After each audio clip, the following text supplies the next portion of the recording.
At first, hesitant ako kasi it's a long week training.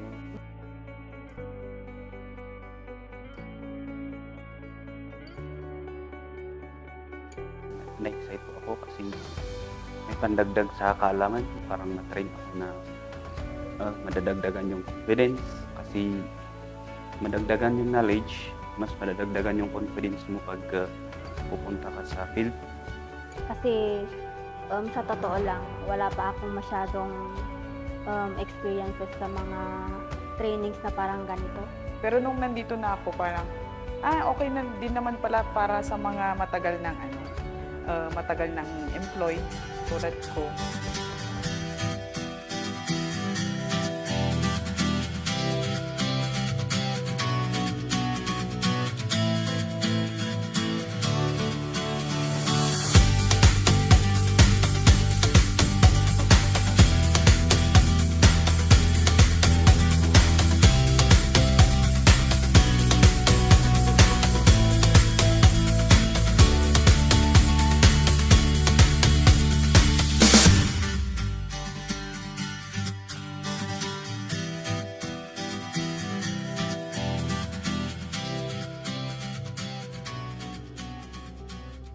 The EBAEC is part of the DA-RICH program of the Department of Agriculture, which yung main actors natin dito will train the COS personnel ng RFO to be technically competent in delivering agricultural extension services at the locality.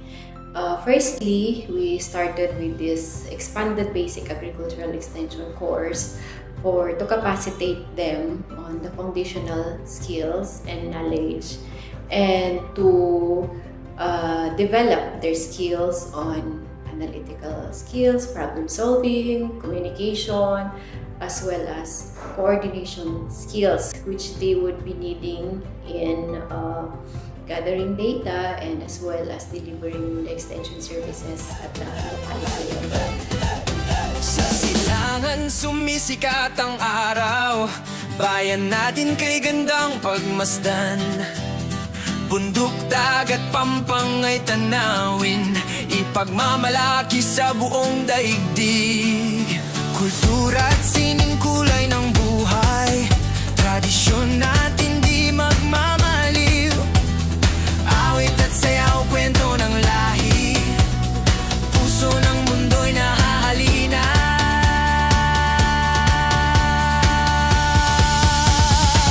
Bida ang Pilipinas, puso'y sasayaw, gilas. Bida ang Pilipinas, ikaw ang bukas.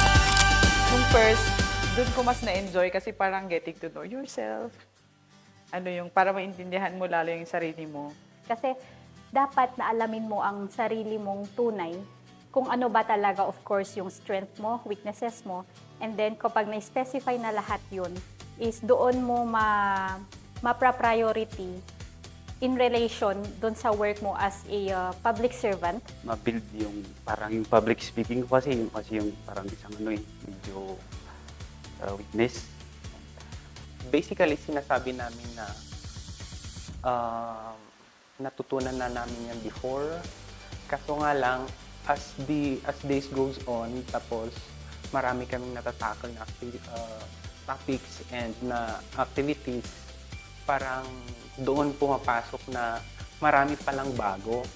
And yun yung makakatulong sa amin para ma-enhance namin yung communication skills namin with the clients. Paano i-handle yung mga ugali ng farmers.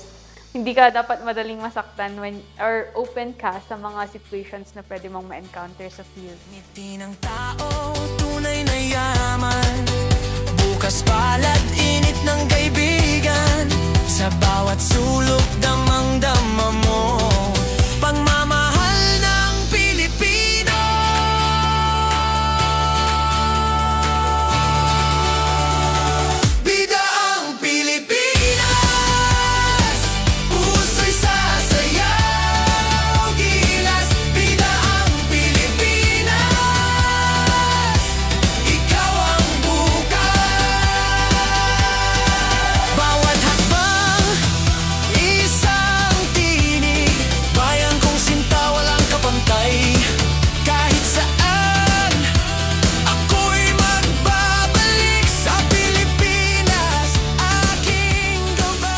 from the discussions sa e-bike, malaking tulong kasi doon na-emphasize na hindi yung isa lang dapat yung pinapakinggan kung pupunta tayo sa community, sa mga farmers natin.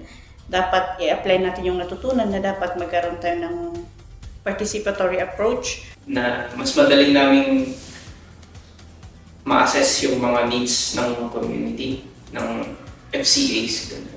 Kumbaga, maililink pa po natin sila yung mga Farmers FCA sa mga different agencies pa po, matutulungan po natin sila sa kanilang production, sa kanilang projects. Actually, as the technical for APCO Benguet, yung training na to, parang mas na-improve na yung pagiging agricultural extensionist ko din as bilang technical. Sa pag-approach, pag nag-introduce ka ng mga technologies sa farmers, mag-gather mo yung datas ng maayos at makapag-recommend ka. Kung paano ko sasabihin sa kanila kung paano ko i-relay and pagplano ng kung ano ang talagang kailangan ng mga farmers kasi talagang yung mga farmers naman ang kliyente natin. So actually, it helped me naman to understand din sa planning, hindi lang sa field.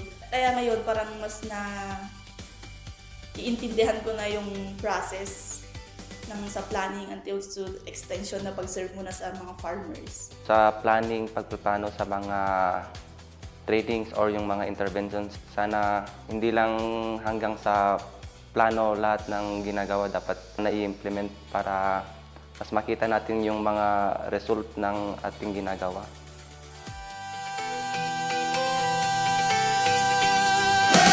Yeah, Mayo, Manawe, Palawan din, Boracay, Cebu, pati Bohol ay atin. Kultura at dugo, dugtong ng lahi, dugo ng bayani, dumadaloy sa atin. Tara na, isigaw ng sabay. Pilipinas, ikaw ang tunay. Bida ang Pilipinas, puso'y sasayaw. Gilas, bida ang Pilipinas, ikaw ang bukas. Bida ang Pilipinas, puso'y sasayaw. Gilas, bida ang Pilipinas, ikaw ang bukas. As an extension worker, dapat doon tayo sa baba magsisimula. Yun nga, sa field mismo. Doon natin malalaman yung mga needs, yung ano yung mga pwede nating ibigay before natin i-decide sa taas. Sa atin na nasa region, nasa in between, we have to generalize it also. Kung ano yung sa taas, sa baba, and we incorporate it sa region mismo, and then yun na.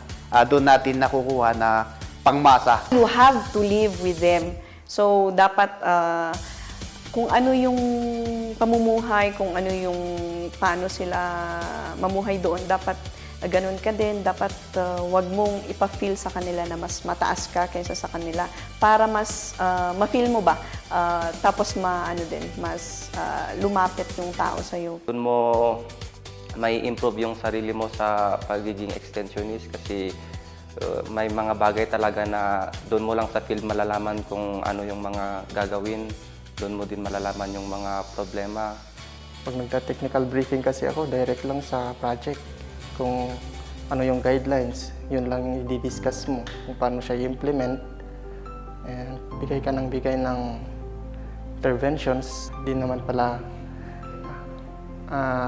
effective pag walang proper na assessment sa mga binibigyan natin. Parang walang nagiging tawag doon, positive na impact yung mga interventions.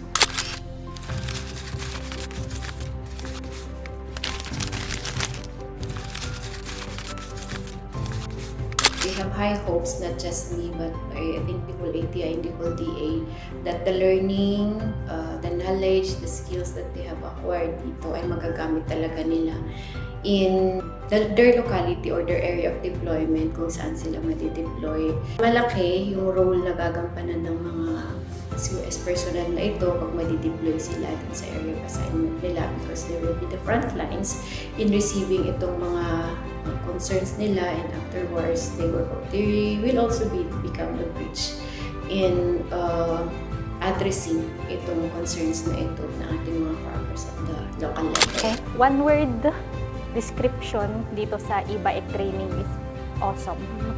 Awesome kasi hindi lahat puro lectures. May hands-on activity po siya. Yung training po is sa akin very challenging and inspiring din kasi na-inspire ako sa mga lessons na maaari kong i-share din sa farmers. And then challenging kasi make sure na i-apply mo yung natutunan mo sa kanila. And then dapat na ma-share mo. And then magiging successful yung pupuntahan mo na area. It would be fantastic, sir. Kasi fantastic kasi marami kaming knowledge na parang bago sa amin na i-incorporate namin sa mga experiences namin at sa mga current knowledge na na-consume namin both sa mga colleagues and the farmers. Full of knowledge. Yun lang po kasi as in full loaded po kami sa informations. Wala talaga akong ka-idea sa mga ganon, sa mga planning. Then buti na lang nagkaroon ng e-bike. So na yung mga informations from phase 1 to phase 2 is nakatulong talaga. So full of knowledge yung words ko. Eye-opener siya. So since may mga nalaman tayong mga, ganun pala siya. So, dapat pala ganun siya i-approach. So, ito pala yung mga tamang process or steps in order to be able to be an effective agricultural extension worker. The e-bike training empowers me more to empower more our farming communities. Excellent. Kasi as staff din po, natutulungan po niya ako na to grow more, to stand up. Ipakita mo na isa ka sa mga the best na staff po ng DARFO. Overall, masaya. Masaya siya, excited, tsaka nakaka-pressure. Siyempre, sa 21 days, parang 1 year mo na itong aralin pag doon ka sa formal education. 21 days lang, tas madaming activities. Yung mga topics. Yung mga topics na ibinigay ng mga resource speakers. Parang nare-refresh lahat. Pag ako naman, it was fantastic ko. Kasi yung training naman fantastic naman siya as one. And also, mas nano pa namin yung camaraderie. Lalo na hindi naman kami magkakakilala sa isa't isa coming from other province. Parang Mahirap siya, but it's worth it naman for our professional growth naman ito. And then to understand the process from planning up to the extension service.